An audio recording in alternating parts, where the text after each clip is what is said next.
For Timmins, James Bay. Madam Speaker, we've been days now where Parliament has called to move the scandal to an investigation so we can get to the bottom of it. The Conservatives are blocking all kinds of work on crime, work on health, so that they can filibuster with their endless speeches. But it's all based on the fact that they think people have no memory. With my gray hair, I was here when Brian Mulroney was caught accepting money in a brown paper bag in a hotel room. I mean, that's normally what bikers get caught doing. This was a prime minister of the country, but he was a Conservative.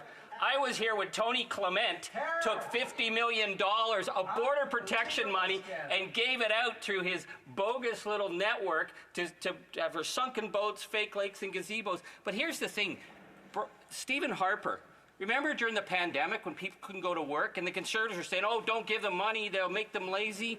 Money that was CERB money that was meant for waitresses, for factory workers, for people who couldn't go to their jobs because of the pandemic. And Stephen Harper said, oh, this is overkill. This is bad macroeconomic policy on an enormous scale.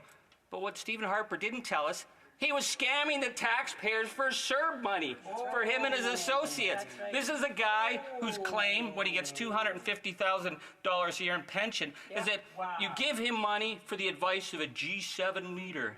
Now, is this the kind of guy who needed CERB payments?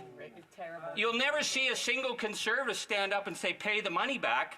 When it's one of their hacks, one of their friends, they'll go along with it. If a Conservative's got their hand in the honey pot, it's okay, but it's not okay, and it's not the